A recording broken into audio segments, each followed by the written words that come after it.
Hello everybody, this is Margareta Harris in Geneva, welcoming you to this WHO's press briefing on this Thursday afternoon, July 30. We have with us today, as always, the WHO Director General, Dr. Tedros.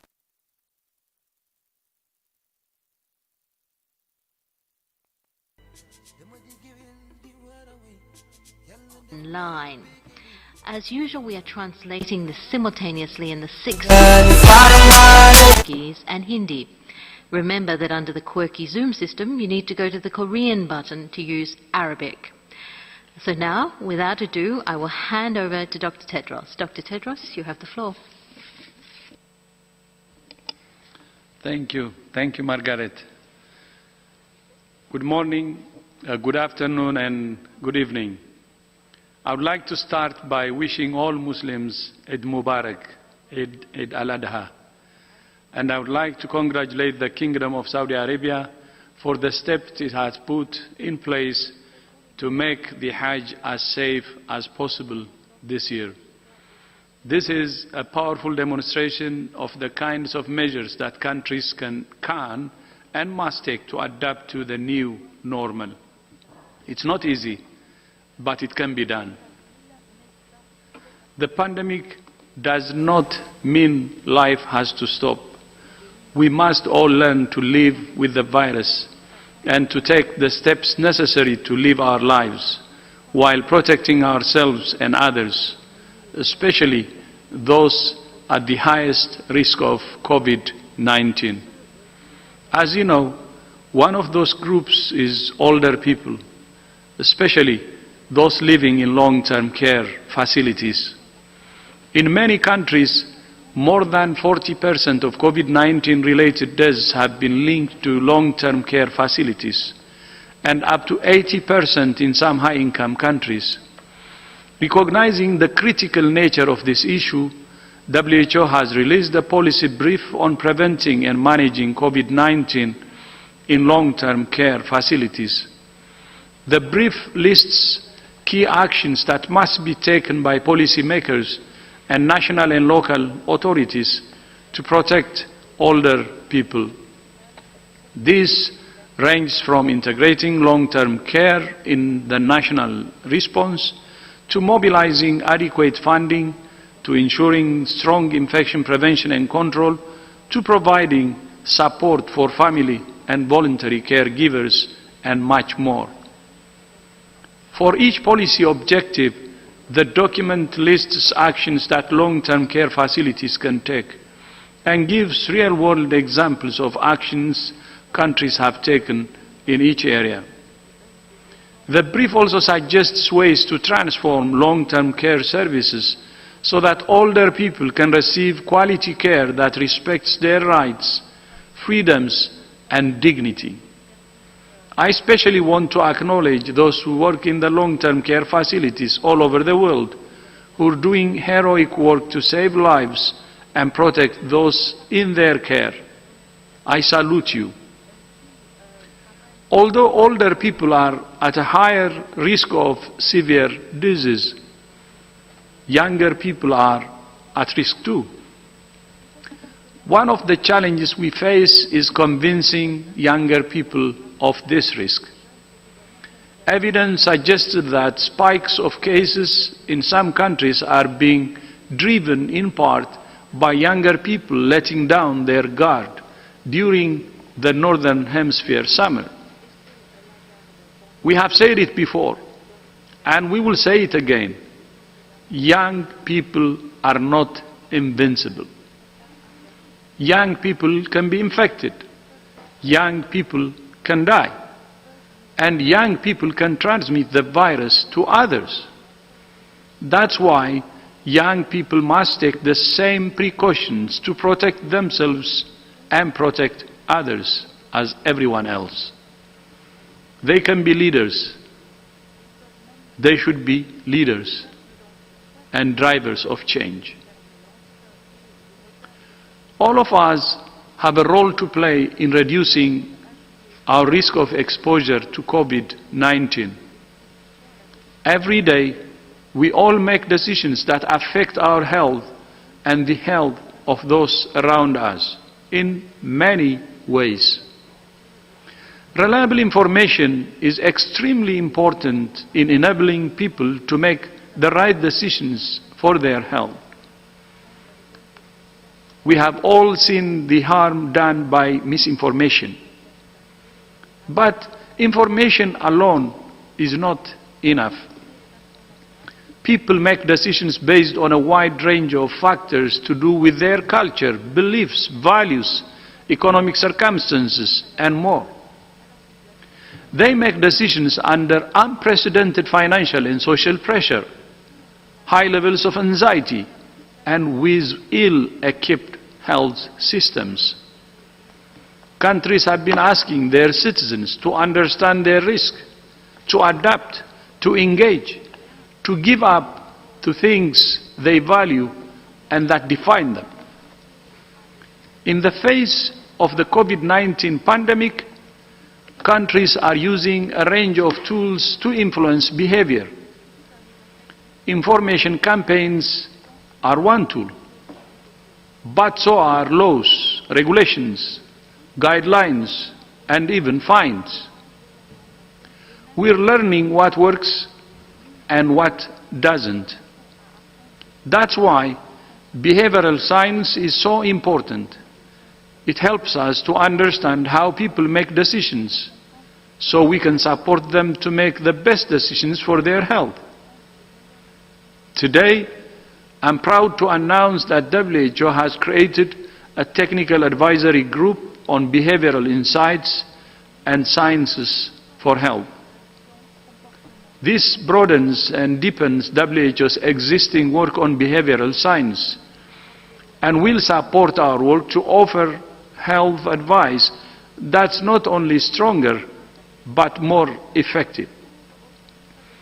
The technical advisory group consists of 22 outside experts from 16 countries with expertise in areas including psychology, anthropology, health promotion, neuroscience, behavioral economics, social marketing, and more. This new group will advise WHO on how to increase and improve the use of behavioral and social sciences in a range of health areas, including COVID-19. I would like to take this opportunity to thank my colleague, Elena Altieri, who proposed this idea a year ago and has worked hard to make it happen. Today, I'm delighted to be joined by the chair of the Technical Advisory Group, Professor Cass Sunstein. Professor Sunstein is the Robert Walmsley Professor at Harvard University and the founder and director of the program on behavioral economics and public policy at Harvard Law School. Professor Sunstein, welcome, and you have the floor, and I would also like to welcome members of this group. Thank you for your commitment, and thank you for joining, and thank you for this pathfinding role that will help WHO. Thank you. The floor is yours, Professor.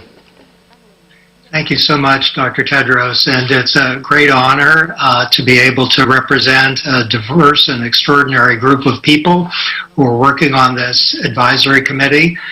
People are coming, as noted, from all over the world, from multiple regions, and also from multiple disciplines.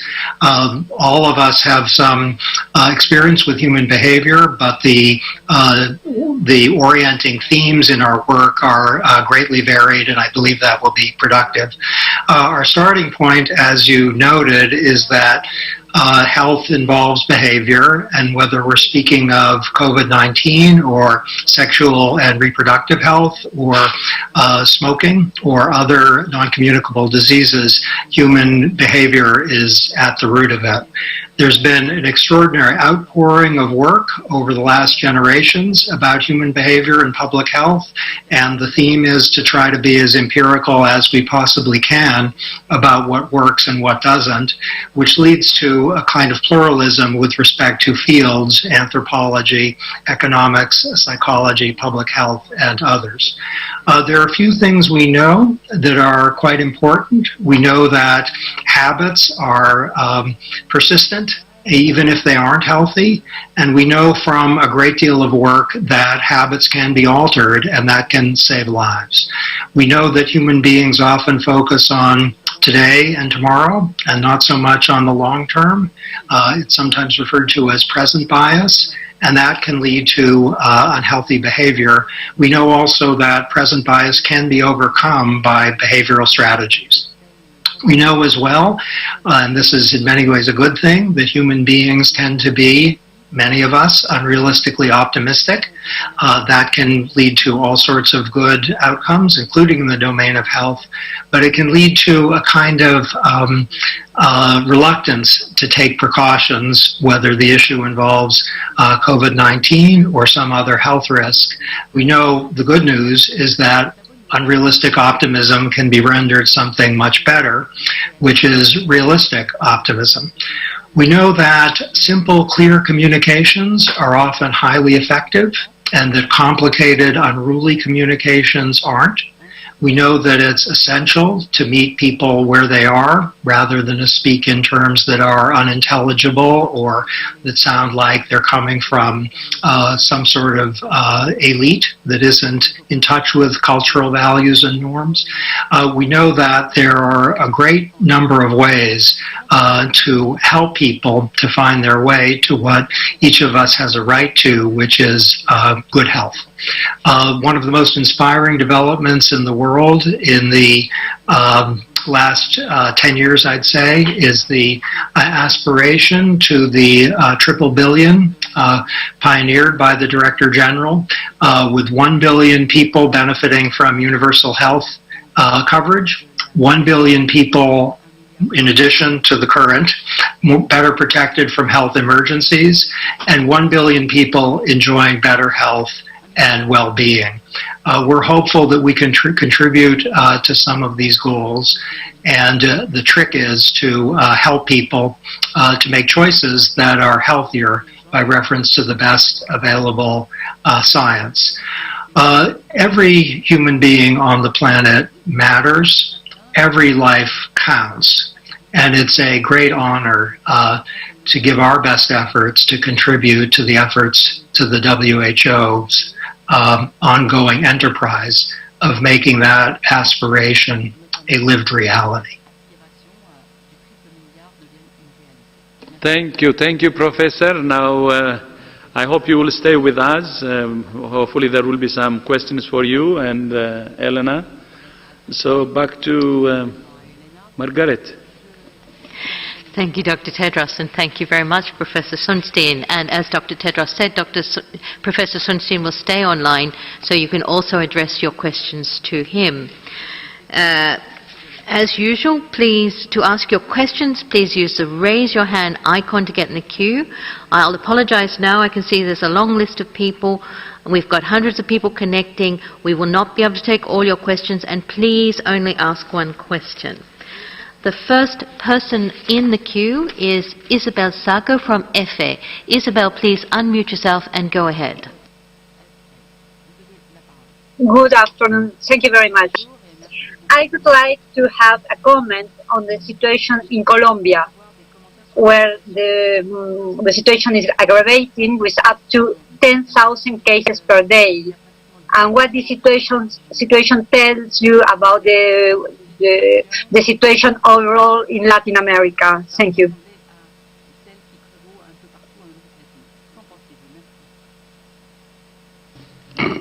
Yes. The situation in Central and in South America and Latin America in general is, as you see from the figures, is mixed. Many countries still have very, very intense community transmission. The number and rates of cases and deaths is still rising across large areas in Central and South America. So from Mexico all the way down to Argentina, we still see a very difficult and challenging situation for countries. The government in Colombia has taken a very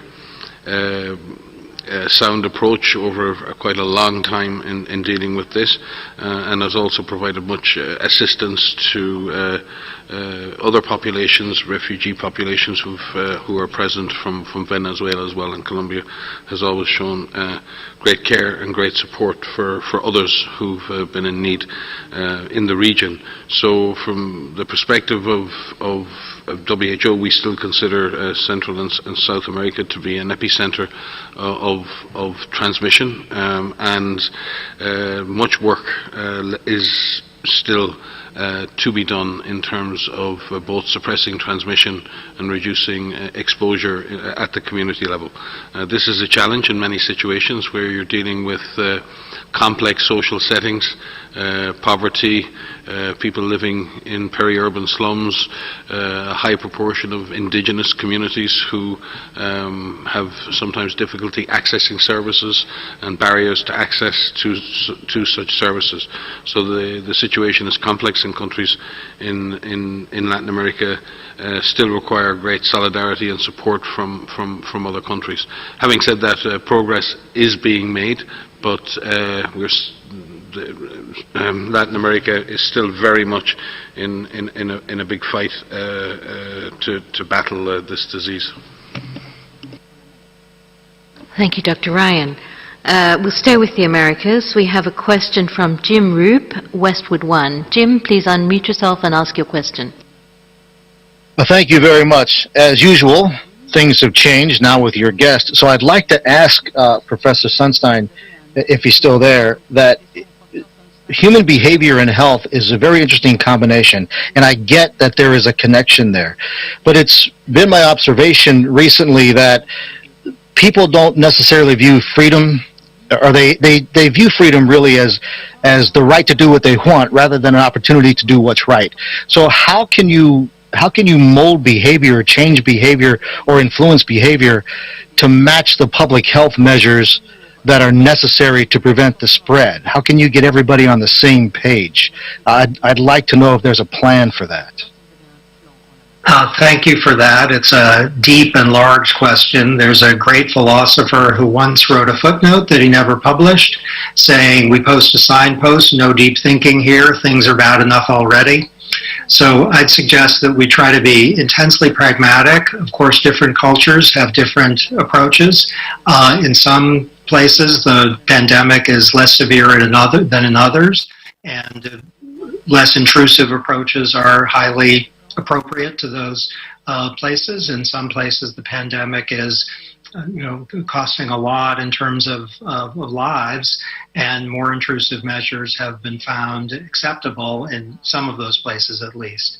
Freedom is an extremely important value, and there are approaches to the pandemic that are completely compatible with freedom, where people are doing voluntarily things that decrease health risks. I think the kind of path forward in terms of general orientation is one that recognizes that one way that people exercise their freedom is to diminish risks to their own health. And that's something people, of course, greatly value, and we're witnessing it every day in these difficult days. Thank you very much, Professor Sunstein. The next question, and we'll now go to a question about Africa, from Simon Ateba from Today News Africa. Simon, please unmute yourself and ask your question. Thank you for taking my question. This is Simon Ateba from Today News Africa in Washington, D.C. According to the Africa CDC, there are now 900,000 COVID-19 cases in Africa and close to 19,000 deaths. The pandemic is still accelerating and ravaging the African continent. Testing remains low and countries are reopening amid economic hardship. But many African countries, including those who receive billions of dollars in loan from the IMF, the World Bank, and the African Development Bank, do not seem to invest in the race for a vaccine. Dr. Tedros, Is it not a pipe dream to assume that the US, Europe, and the rest of the world will send their vaccine free of charge to Africa? How does the WHO ensure that a vaccine, if successful, will reach the most vulnerable people in Africa? Thank you.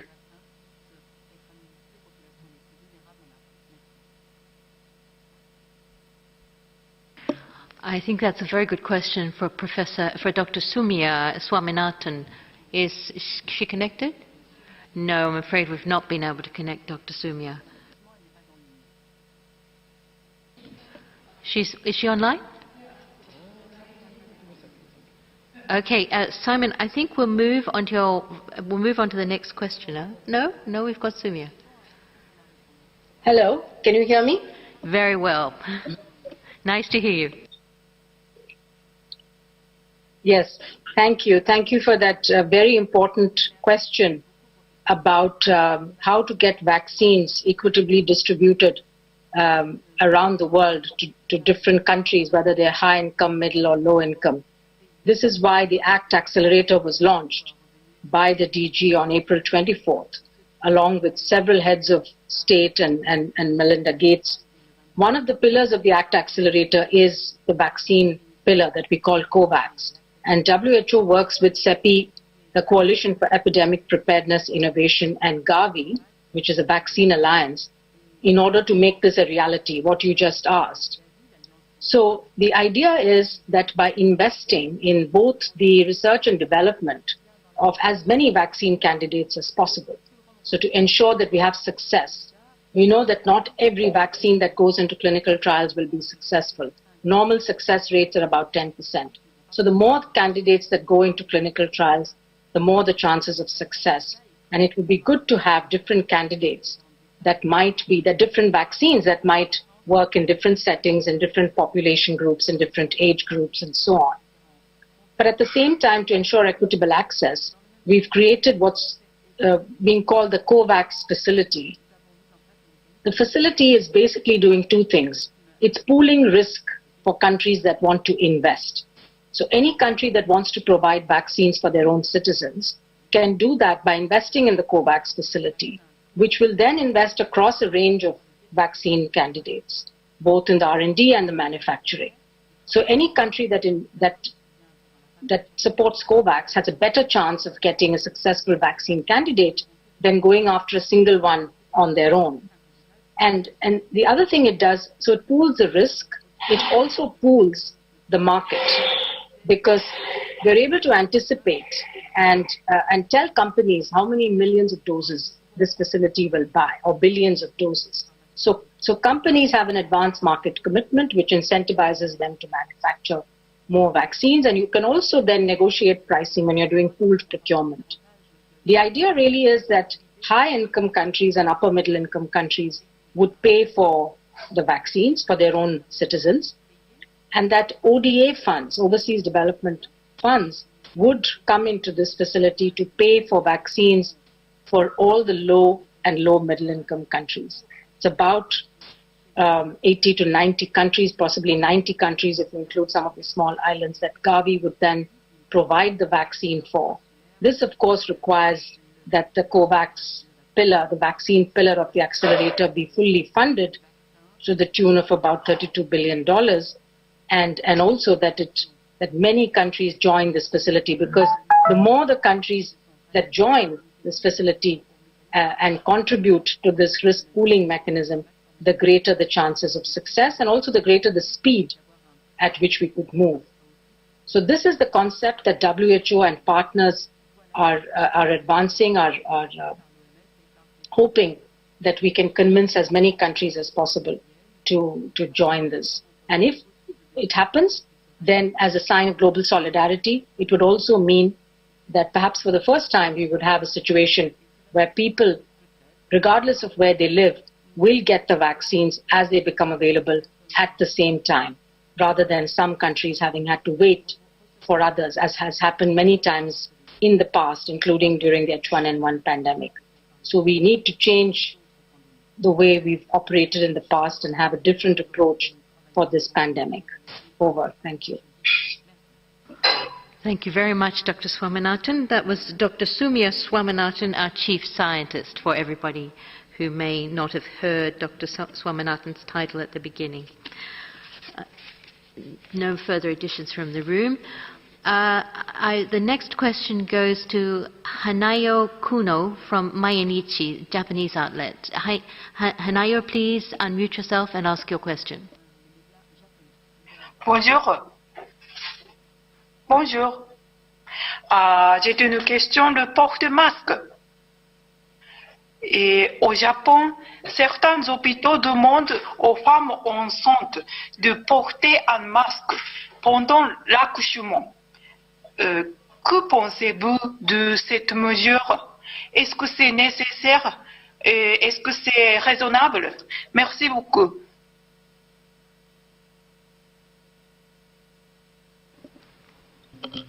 Thank you for the question. It's yes.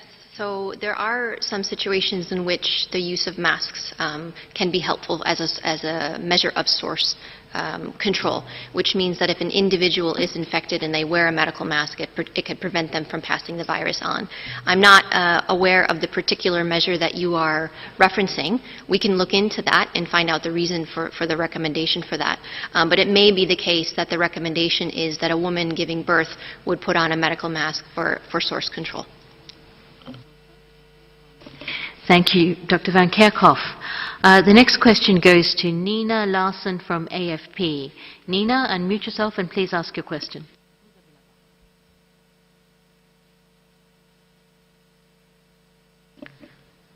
All right. Hello. Can you hear me? Very well. Please go ahead. Thank you. Sorry, I wanted to ask, today it's been 6 months since the WHO declared this crisis a public health emergency of international concern. How would you characterize the response since then? The situation appears to obviously be getting worse. So looking back, are there any recommendations that you regret or any actions you wish you'd taken earlier to have changed the course of this? Or do you think that you've done what needed to be done? Thanks. So perhaps I will start, and others may want to supplement. Yes, indeed, we've just hit the 6-month mark of the time where we declared this pandemic a public health emergency of international concern, which is the highest level of alert that we have under international law. And it has been a pretty incredible 6 months that we have seen. I think we can characterize the response globally as mixed. I think we can very strongly show that countries that have acted fast, have acted aggressively, have acted comprehensively, and really it's due to many countries who have had direct experience with something similar or a similar threat. Countries that had experience with SARS-CoV-1, the first SARS in 2003. Countries that had direct experience with avian influenza. Those that have had experience with MERS. Those countries across Africa that have had experience with other infectious diseases that they deal with so often really saw the threat, really knew the threat of this. We as an organization acted immediately. We mobilized ourselves on the day we were alerted to this and mobilized all of our forces to act and to inform. Our first guidance materials were out on the 10th, 11th, and 12th of January, which was the comprehensive package of how to find cases, care for cases, how to protect healthcare workers from infection, how to collect samples to be able to test, and a checklist to get countries ready. And so there was a lot that was put out early. And we really saw countries that took an aggressive approach, countries that took an all-of-government comprehensive approach, really see some success in the beginning of trying to combat this. I think that even countries that didn't, even countries that didn't act as fast, we are seeing them turn things around. And we are seeing many countries who had very difficult outbreaks to go through. And we've mentioned these countries over and over again, even the Republic of Korea and Italy and Spain and Germany and many countries were able to turn this around and implement this comprehensive approach, these public health measures, all of government, all of society, engaging their public, informing their public. So I think that what we are learning is that these tools work. These tools over and over again, if they are implemented, they work. They can suppress transmission and they can save lives. And I think what we need to do going forward is look at how we could be more efficient in our response. How can everyone be more efficient in the tools that we apply so that we don't have to go into large lockdown again, or so-called lockdown measures, that we can tailor the approach to the geographic area and to the transmission area where it's needed.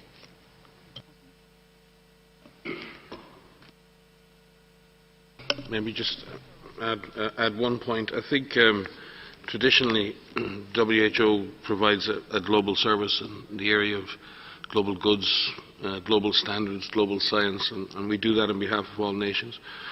But also traditionally we expect usually to be providing on-the-ground operational and technical assistance, usually in countries that are lower middle-income countries that have gaps or fragility or vulnerabilities in their systems.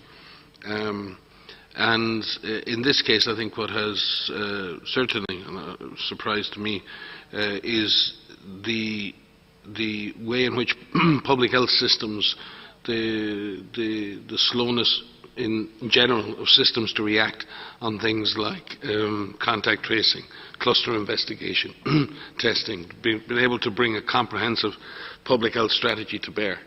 And we did focus in the early days of this crisis in really driving our technical and operational assistance to countries that we would traditionally feel that need that assistance. And if I could go back and change anything, I think we would have also been better served to be offering that operational and technical assistance to countries where I think we made some assumptions about capacities that existed in countries and skills and workforces that maybe should have existed or should have been expanded in some of those countries.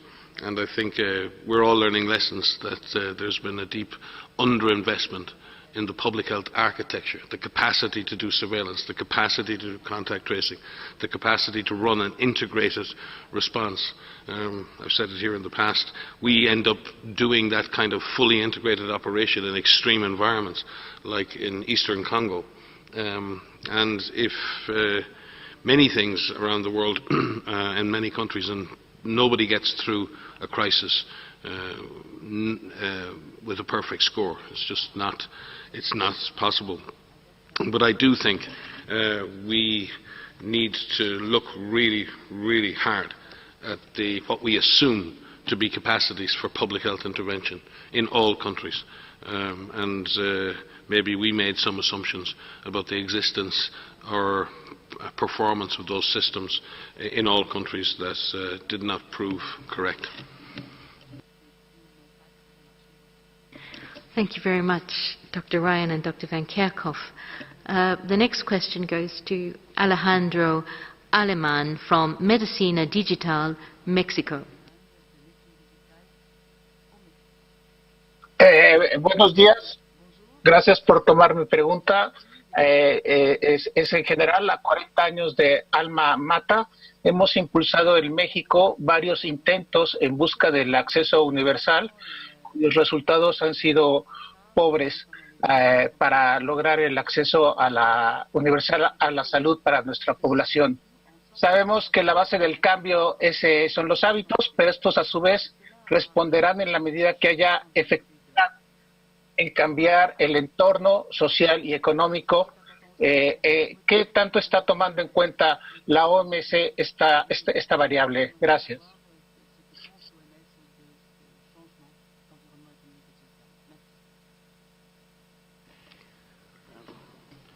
Yeah, I didn't quite get the full depth of your question, but I think what you were really speaking about is, well, certainly in the case of something like COVID, a disease like this exploits all of the vulnerabilities and the underlying vulnerabilities that individuals, communities and health systems have, and we've seen that. We've seen how this disease impacts on people who are marginalized and have underlying health conditions. We've seen how this impacts on people who don't have access to basic healthcare services in terms of diagnostics and treatment. And we've seen how this impacts in areas in which the health infrastructure is poorly invested in. And we've seen hospital systems collapse. We've seen huge queues of people not able to access healthcare in many countries. It's not just an issue in Mexico, it's an issue across the world. And Dr. Tedros has spoken about this many times. Health is not a reward for development. Health is a primary investment in the security of communities, in the security of the state, in the security of the economy. And I think what epidemics do very often, and unfortunately, they're a massive stress test for the system. They stress governance. They stress coordination. They stress community cohesion. They stress the trust between people, between communities and government. So what happens in a crisis or an epidemic is, in a very small period of time, much of the system is placed under stress. And it's natural resilience, how resilient and how able that system is to absorb stress determines the damage that's done. And we know that ourselves. We deal in many parts of the world with natural disasters. If you build your house well, if you build your house with the view that a storm might come, then you build a house that can withstand the storm. If the storm comes and your house is not prepared, then you may lose your house. And I think that's what we're seeing. We're seeing in these situations, in many, many countries, the absence of universal health coverage, the absence of primary health care, the absence of an affordable health system that people can access without financial hardship. Dr. Tedros has been speaking about this for years now. This is the whole core of our global program of work. Epidemics in themselves cause a major impact, but that impact is amplified over and over again by weaknesses in the underlying health infrastructure. And we're paying a heavy price again for the lack of that investment. Thank you, Dr. Ryan. I'm going to now do something a little different. We've got a good question for Professor Sunstein, but the questioner can't get through, so I'll ask it on behalf of them. The question is, what are your recommendations for motivating protective behaviours and helping people maintain those behaviours in light of what looks like the long-term nature of this COVID pandemic? It's a wonderful question, and it's one of our largest questions. We have just started as of today, and there are over 20 of us, and we have a stock of data. Some of it from the domain of psychology, some of it from the domain of anthropology, some of it from the domain of economics about what is motivating to people. And that data is what we'll be consulting as we engage with the WHO. I apologize to you for being abstract, but it's good not to get ahead of your skis. And this is definitely a form of skiing that we're doing here. There are data points and there is evidence that is highly responsive to your question, but there are 22 people who are experts who are thinking very hard about exactly how to apply that evidence to the COVID-19 problem. We do have wonderful precedents in the form of successfully met public health challenges where behavior has changed rapidly, often in a way that saved lives. And we've compiled over the last 6 months, as well as some unfortunate tragic circumstances, some evidence of significant success. And those bright spots are something that fits nicely with the evidence we have of successful behavior change efforts. Thank you very much, Professor Sunstein. The next question comes from Bianca of Globo. Bianca, can you unmute yourself and please go ahead?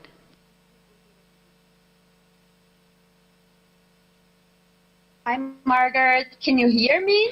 Very well. Please ask your question, Bianca.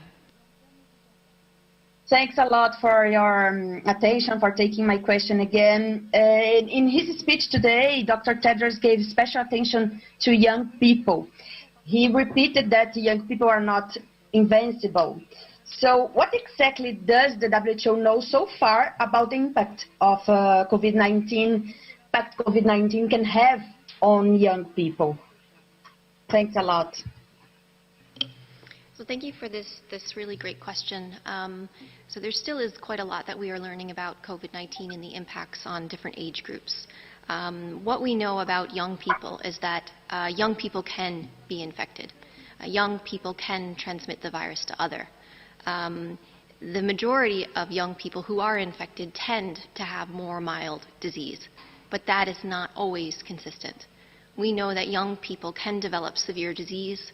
We know that young people can end up in ICU, and we know that young people can die. And so what we are learning more about are even people who have mild disease.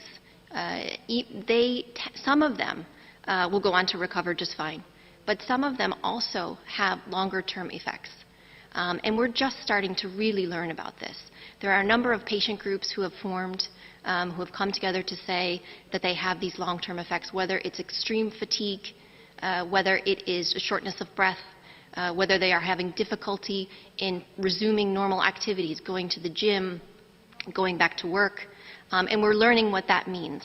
And in fact, we have actually reached out to some of these patient groups to ask them directly what are the impacts on them so that we can hear from them directly.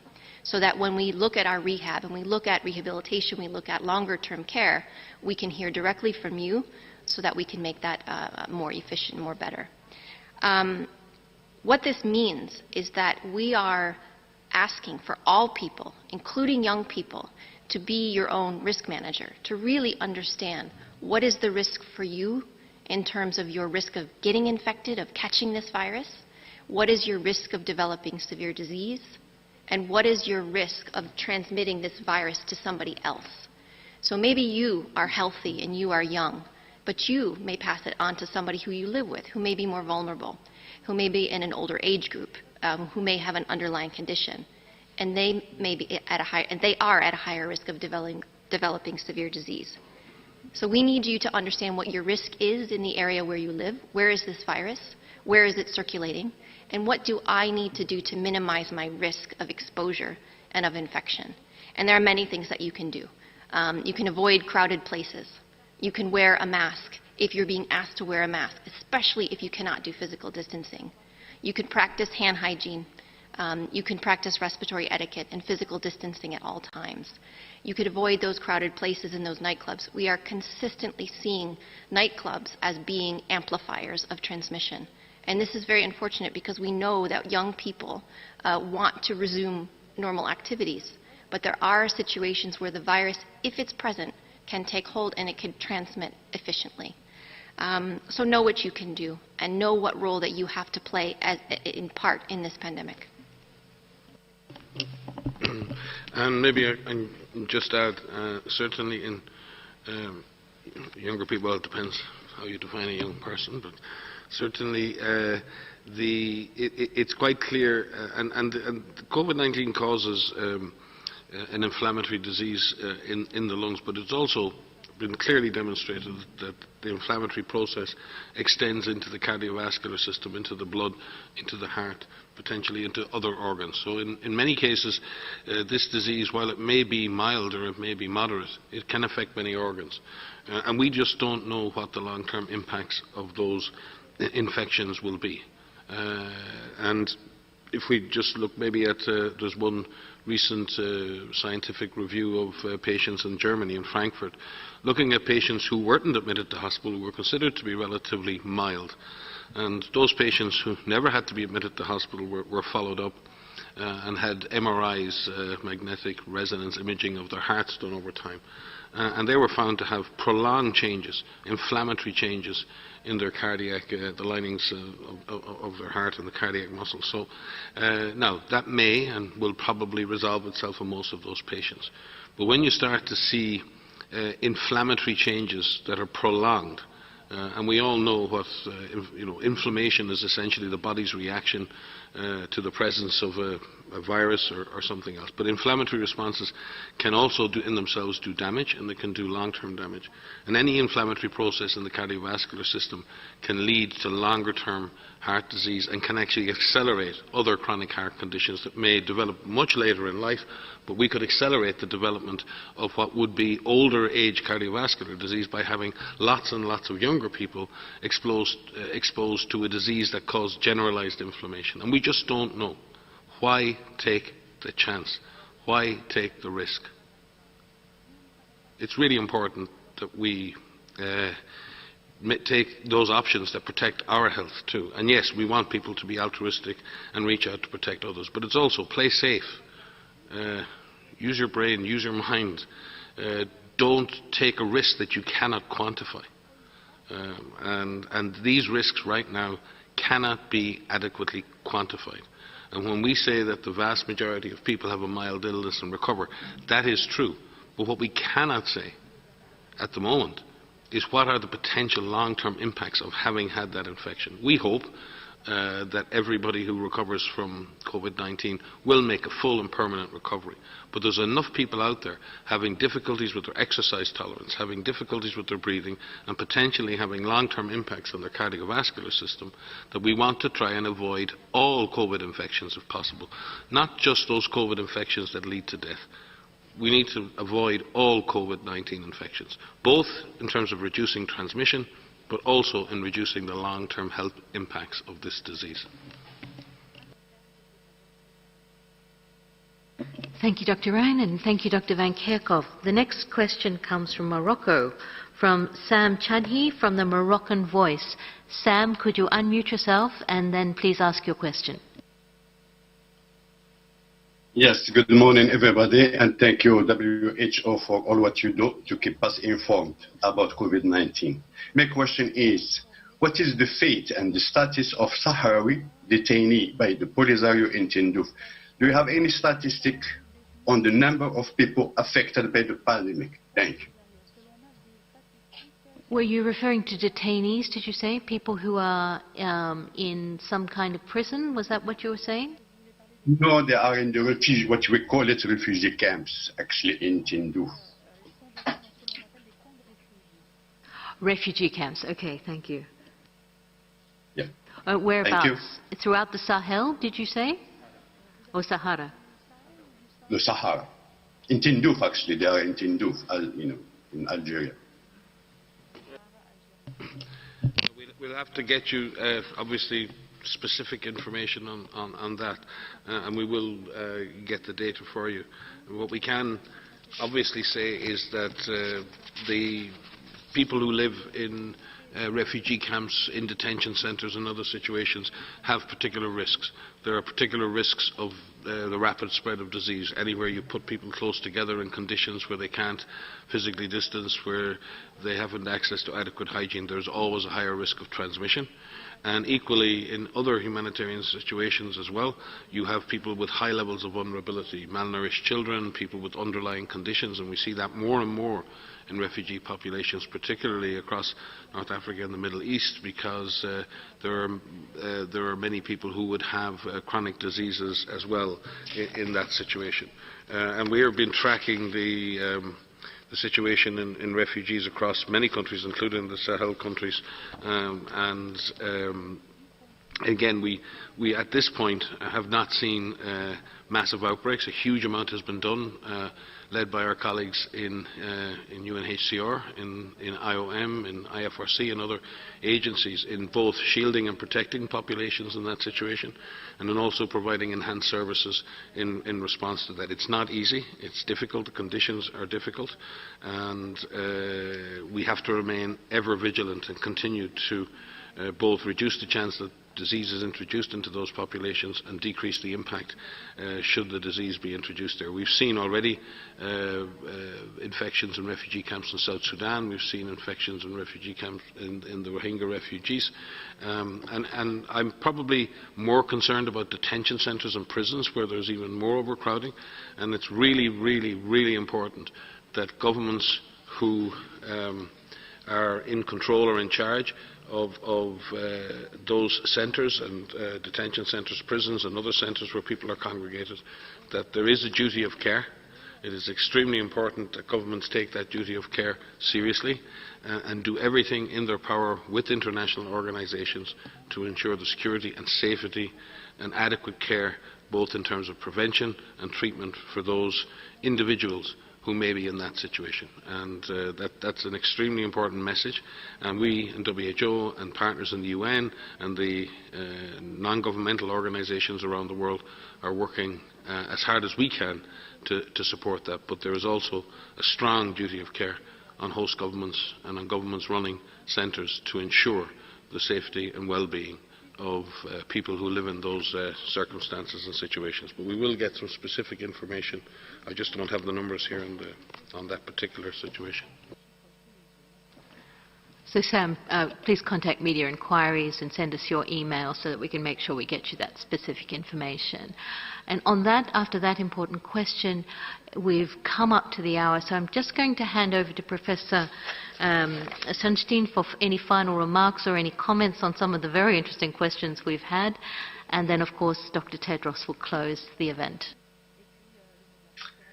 Well, I'm grateful for the questions which combined passion about public health with real interest in what progress we can make on the behavioral challenges that the world faces.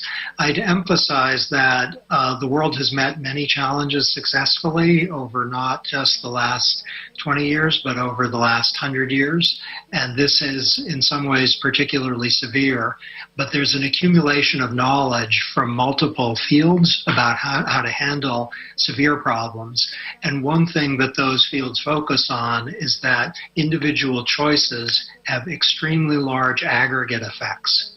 And if there's a single person or a single community that makes healthier choices tomorrow than it did yesterday, then the likelihood is that we're going to see some sort of dent in the problem.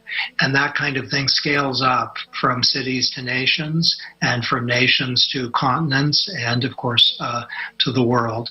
And our mission, really, of this group is to help extraordinary people at the WHO who are working every day to combine the best scientific understanding with the best understanding of how human beings react to health risks.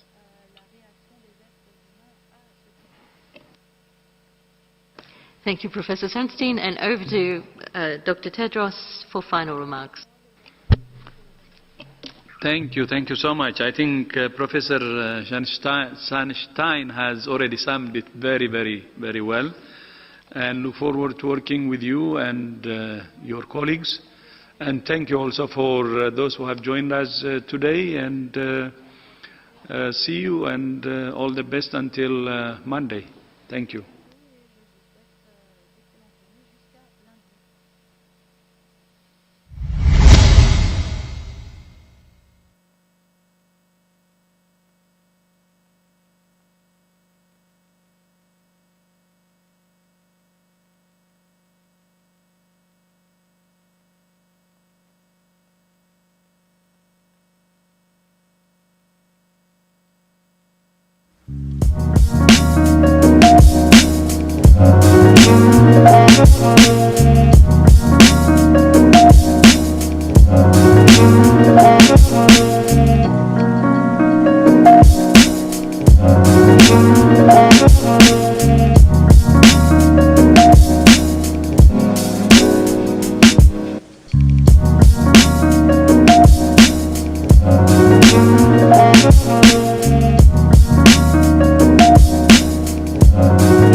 Debunking COVID-19 myths. Myth 1. Masila coronavirus la. Kata boka mo fi wal mutalu. Bari ko coronavirus de amasi fatam fans lo. Malam foi mo fineti, foi mo ko. anda malon fana fe bota Afrika la bank fe bota tuwadu comme ngom be nyaaja min ke ga Afrika banko kanja andi yal nan dol fana la Gambia bo ma man tora kilima ko. Myth 2. Yalo ne nkura montere Gambia ja. Nkura mkabulu no dulam yalo kanisa. Nkura sa darano dula bele. Dulamin kandito anin dulamin sumiya. Fanya man nanyin dende nya banko. Isamin kenu ko kan fo tanka nyin kura wala mun kambulo ko wato wati. Pour nyin kuran jankar keso min bambulo baran sa fano nyame. Ntaka sombulo kandama nugo amin nya. Myth 3. Foto nyalo mbang ikoni kanye lajo dom ake tanka ni corona jankarola hani de kisikisir ma woye tande ite kontine ke bulo ko jeni safunol ye metar kelin konto buleni mo tema anin fana jata kende abunda tan ko ya tan nyami isa wono ma pour que fa tanka nyami ani kanunte. Myth 4. Nin corona mo kombo courant dala santo nkura na mafuta wata hani de amanke ko mine nyi sa so kombon kol da male yaso modol be kono le mine ya lonko e bota nyi santol de